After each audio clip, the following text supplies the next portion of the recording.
yam nungaite aduna khanarasu sainarasu haitare ko me yamna koigi radio du da haitare leringai matamda yamna pendaba chum yam lei tawgi pendaba su ingoda yam leramgani aduga aigi pendaba su leiki adubu aigi thathulamda mi kupta punamak to ai loina tamoi sengna mayamda haitare karim tai nungai taba khudima punamak ai thadok charmaga mafam sida haitare tongana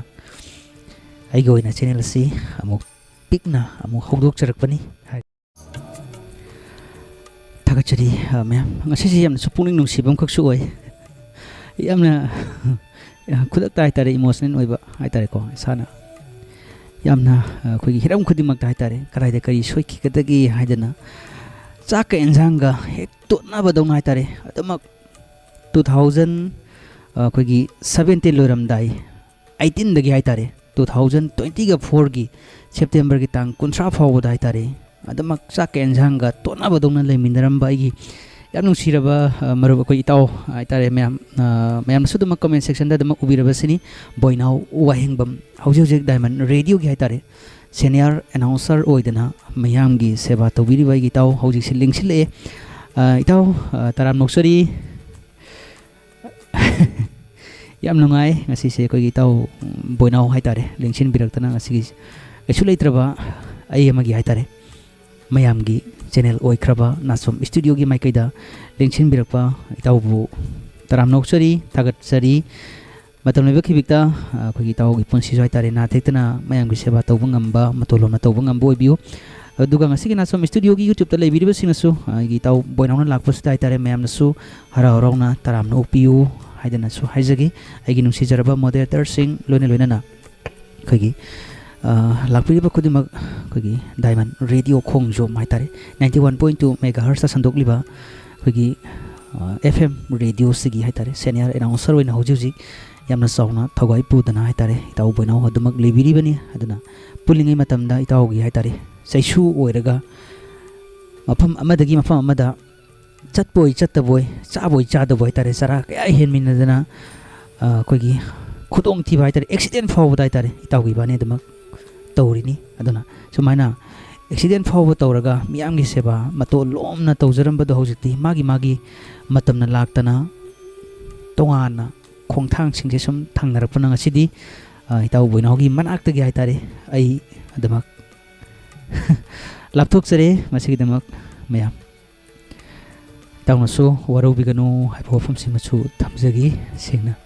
yam nungai te aduna khanarasu sainarasu haitare ko me yamna khoigi radio du da haitare leringai matamda yamna pendaba chum yam lei tawgi pendaba su ingoda yam leramgani aduga aigi pendaba su leiki adubu aigi thathulamda mi kupta punamak to ai loina tamoi sengna mayamda haitare karim tai nungai taba khudima punamak ai thadok charmaga mafam sida haitare tongana ai goina channel si amuk pikna amuk hogdok charakpani hariba pikna hogdok chariba channel sida haitare taw boinau na khangudana lakani ai bawo jime sukta thajade haitare sumaina ga lakpi base thaga phongdok chari taw aduga sai taw na habiri be sai do ai horen soidana ai screenshot ai logjare soidana ai tawda ai thajarake haribe sai do madi ingonda hauji fawi goina di sei se leitabana khongwada kitang nungaitre idona matum leba khibikta na tektana awat pa leirasu awat pa isai leirasu haibira u mating pangjagi yadana haibire thagachari taw yam nungai matum leba khibikta haitare itaw gi awat pa aina pangba aigi awat pa itaw na pangba itaw na haiba khuding ingoda mating pangba aduga aina ngamba haitare aina tasena akogi hiram khudimakta atai da haitraga su aidi khongkhos yam yawgale myam aduna amada chase haiba se thok chatpini ada amada chase haiba thok chatpini haitare engonda chatpagi tan base engonda kaimta leite ba hauji sungai bako aduna hiram khudimakta haitare atai di loina ma akogi myam laibiri ba haitare isa khudimak loina mak normal version ngaktani aduna mayamda dai kashu thodona bu hena khalludre adubu itaw bona udi sengna mayam su khangbire baduni blind ni mahak mamit hek pokpa dagi haitare uraktra ba haitare adugum la yam nusiba egi marupni aduna mahaki hek sai su se kogi ipang bangja ba haitare inau bisanta saikom aduga aigana haitare khwaidagi magi sai su se dum oiraga dum lak pa haitare ko aduna sigum base dumak laibani aduna itaw pungning handabi gano itaw so dum phajana dumak laibiyo itaw gi nungaitaba kaigamba awatfam lepam matam dai tare aina mating pangba ngamba oi taragadi soina itaw gi mating pangjagi haiba wafam si mathamjagi yam nungai myam kitang su sangna myam matam si lawjare masigi damak tawaru biganu matam amagi haitare yamna pukchel khojel tinana yam nungsina pulamba ai gi taum khangna khudakta lengsilak phuja pura koi gi mite pita gi khangode thoram tar bi baseng matam ngak lawjagre masigi damak tawaru biganu haiba wafam si mathamjaraga matangi sei amok lokhasage asangma matam dai taung adamak lengsin biro atum samane aigi maikai dagi dai tare matam le baki bikta mayam putaram noksaba nayanda aine kai ba piba ngambagi hak engon da kaimta leite aduna aigi awat pa khudimak mayam na mengket piu mayam gi awat pa khudimak so aigi maikai dagi araiba thadana hai tare adamak soina mayam gi dong mating pangjagi hai bofam se matam jaraga hauji chelang len khetri memna aigi khanbirak pa isai ma khudol tamjagi pusparani na sakpa haina badu chumle haidana kogi sehau bai sei do mayam da khudol tamjagi hai bai sei si stage gi oina mayam tamina siko stage gi sei su mar mar ta dum aikoi mahau tang si sumna sum kogi original sing ata sum tar ga soi tare nungai ta badum yaw buni duna kogi original isai na tabida stage gi oina mayam sei khudol tamjagi mayam pana isai mieng tamina si thagachari yamna nungai ba yamna wa ba hai tare ko thoroma ka hai tare hoji itauna lingsing bire mayam sigi wari je petang ten tak pai tare mayam da share tawjagi khoigi ai taw boina hai bire se moirang da record loba chatpada aigi phone ta hobodo lingsing lagi ko itaw ajan hai bire mayam numisi amna sukoi wa suwagi bai tare numisi jo koi accident thoi khoigi numise ayung anta da gai tare chak cha da bi da chatpani khoigi mayang imphal da gina bisempur fawbugi hai tare marki lambuk ta hai tare kogi pata fawbugi lambi phok leibudo koila su thadaba nungju thadaba hai tare hariba jaga do dai koi chachabani tawi bani se ada lambi se tangkhai ma pura agi gari mcha tawraga chatpada lambi tangkhai ma pura thawra kan se kamai tawgeda tawgi phone se tahawba hariba phone je mana tahawba gi tare ma matha sarge me ngaugi bani tare maram di kagino ha di mem phone du gi maman du ka sulaite ba sengna kogi phone du da mahaki yahoriba khuding mak to mayam se na khangbira baduni ko isagi hek asenga marupti isagi kogi pokminaba ichil inau dagi hena luna chana mayamna khwai gi tawnari se isagi phone se aidi oram gora na khalle bako isagi ichil inau sing se ina mirai jabagi wafam dina tabai tare aduna sumaina kogi phone se tahaw bai tare phone se da magi phone se yawriba documents sing khuding mak se akoina so adum sisinaba dum oiri ne ba akoina khangdaba khuding mak se adum leir ko matam da itaw tanari ni do itaw gi khangdaba khuding mak lakpa matam da akoi loi tanari ne ba adamai tawdana magi kogi phone se ngasagi lambi da tahawbani lambi ji ko mai tawge da ma'am kogi mayang imphal dagi nam bisempur phawbugi maraki kogi pat ki lambi haire na ma'am sina khangbiram mane ba haiba lambi da koina gancha thawbu kan da eta koina isagi phajakraba sak hai tare ko ngamjaraba su ngamjadraba su station dagi koina taidana khotna khara dam tawra lakchaba singdu ngasagi kogi pat ki paring na thawu matam da pungwaw waw bini ma'am pura kogi pungtai hai tare adumai tawraga phone se ngasagi lambi tangkhai chalo kan da phone se tahawre na hai itaw phone tahawre na hai ma ju kaping chin tawe daga phone se as kamai tawni lambi di pra tangkhai henjale changjale kamai tawni thiru ji harga thawri adumai thawraga ngasagi mayang imphal dagi bazar dagi kitang changsil kan dai tare samna kilometer ani ohum ki chang se thawra kan da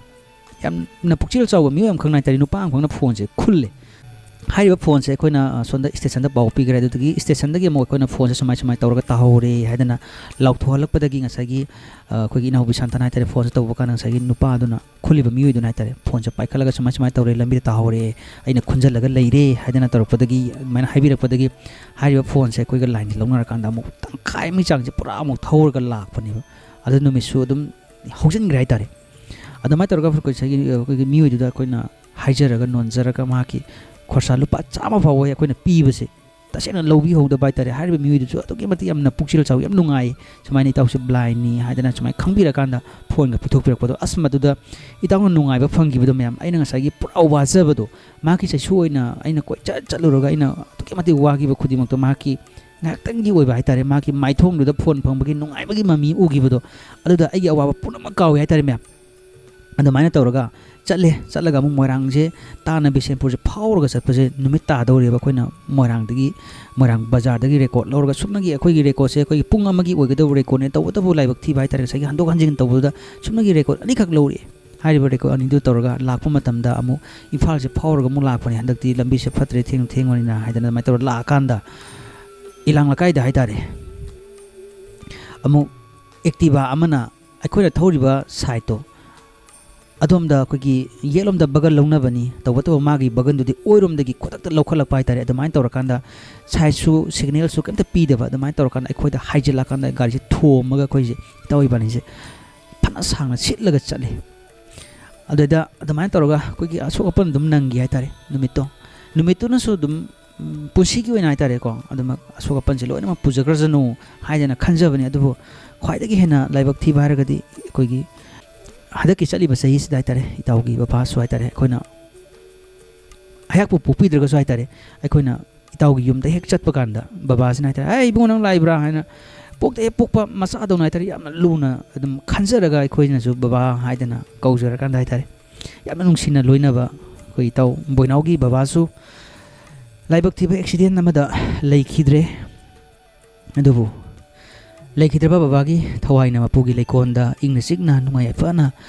लेरुबा ओइरसनु हाइदना नचागी माइकैदगिसु हाइजरी तवबोइनो वाखल हंदबिगनु मियोइब खुदिंगमक असिबा मसा ngakतनी को अदुना असिबा मसा ngakतनी ngaki हाइतारे संसार सिदा ईश्वरना लेतिंग ओइननबगी दमक थारकपा मियोइ मपुंगनि अदुना आइसुंगाइ हौजिक अदुम ma'am सेवा तौरी ma'am लेबीरी अदुना लेबीरी खुदिंगमक से अखोइ लोइनमक हेक्ता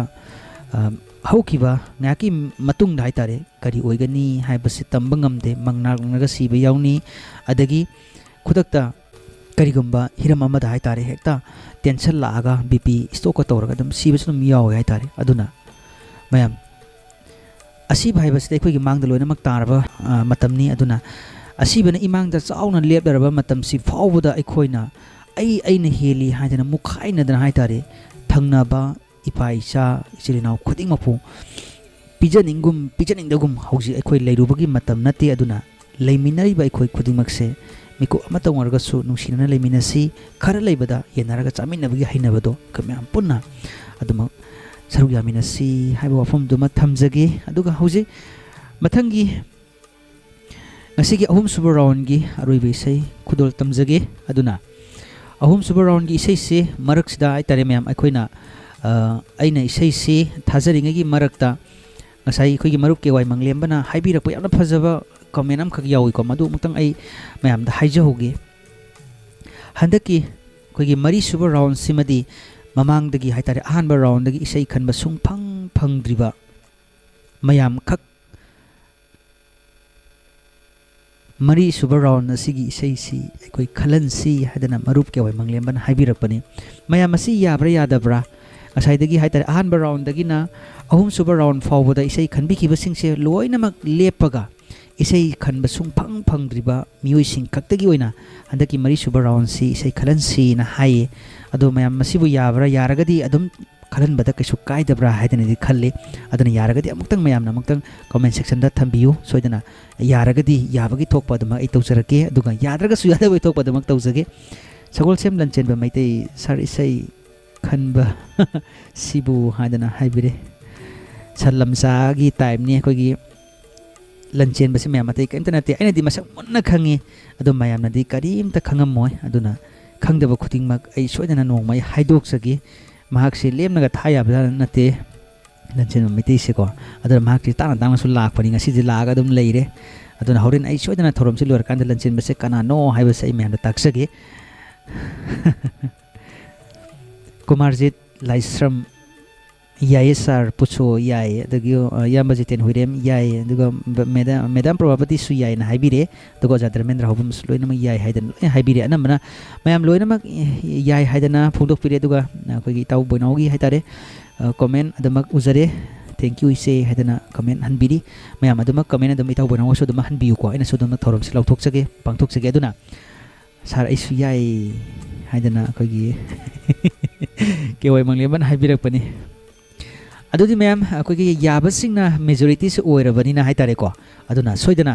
अदुदि इसै से खन्ननबा ma'am तयारी तौबिरो अदुगा ममांगदगी हौरगा इसै खनबिखिबसिंगदि ngasai हौरगा इसै खनबियाउबिखिबसिंगदि हंदक्ति पोथामिनरसि अदुगा मरी सुबर राउंड सिगी इसै से खन्ननबगी दमक मैम तयारी तौबिरो हौजिक अहुम सुबर राउंड गी अरोइब इसै खुदल तमजगे पुचोना खनबिरकपनि सॉन्ग रिक्वेस्ट इकाई थीबी बाय सुरमा चनु एक रोशन एन अहिला हाइदन हाइबिरकपनि इसै खुदल तमजगे मैम पन इसै तामिनसि मिजेंग तामिनसी अदुगा इसै सिगी मरकता आई ओके हाइदन हाइजगे अदुगा आइना ओके हाइदन हेक थारकपगा इसै अमुक्ता खनखिद्रिबा मियोइसिंग खक्तना हाइतारे इसै मथंग मथंग मथंग इसै खनबियु इसै अहुम खक आहाना को नाइना इसै खनबियाबगे अयाबसि थमजगे इसै खुदल तंबा होजरे इसै मिजेंग तामिनरसि